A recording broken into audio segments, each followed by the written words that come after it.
Welcome to my YouTube channel friend. ఇవాళ ఏంటి గుత్తొంకాయలు పెట్టి తింటాను అనుకుంటున్నారా? ఇవాళైతే గుత్తొంకాయ కూర చేయబోతున్నాను, చూపిస్తాను రండి. దీనికి ఏం పదార్థాలు కావాలో. ఇది చాలా బాగా చేస్తే ఇంకా టేస్ట్ అనేది చాలా బాగా వస్తుంది. ఇదిగోండి, నేను కేజీ అయితే వంకాయలు తీసుకున్నాను, చక్కగా మధ్యలో కట్ చేసి పెట్టేసుకున్నాను. ఇదిగోండి ఇక్కడ పక్కన పెట్టుకున్నాను.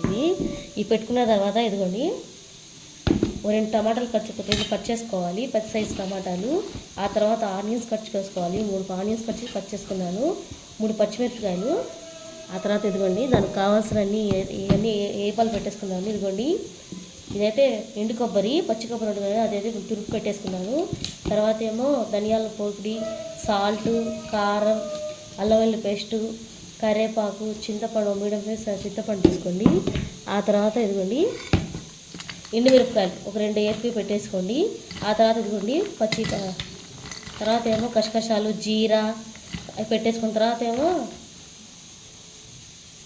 పల్లీలు కూడా వేయించి పెట్టేసుకోండి. ఇప్పుడు వేస్తాను చూడండి, ఏం వేస్తానో చూపించాను కదా, అవన్నీ వేసేసుకోవాలి. దీంట్లో ఇవ్వండి వేడిచాను కదండి, అవన్నీ వేసేసుకోవాలి. ఆ తర్వాత ఇదిగోండి కారం వేసుకోవాలి. ఇదిగోండి కారం వేసుకోవాలి. తర్వాత ఏమో సాల్ట్ వేసుకోవాలి. ఆ తర్వాత ధనియాల పొట్టుని మనం వేయించి పెట్టుకున్నాం కదా, చింతపండు అవన్నీ వేసుకోవాలి. తర్వాత ఇదిగోండి అల్లం వెల్లుల్లి పేస్ట్ ఒక మీడియం సైజ్ కరివేపాకు. ఆ తర్వాత ఇవన్నీ వేసేసుకున్న తర్వాత ఇదిగోండి మీకు ఆనియన్స్ ఇందాక చూపించాను కదా, ఇదిగోండి ఆనియన్స్. ఈ ఆనియన్స్ కూడా టమాటాలు కట్ చేసుకొని చక్కగా దీంట్లో మిక్సీ చేసుకొని అది ఎలా కలపాలి ఏంటని దాన్ని మధ్యలో చిన్న ముక్క చేసేసుకొని ఏం చేసుకోవాలంటే ఈ మసాలాను దాన్ని పట్టియాలి.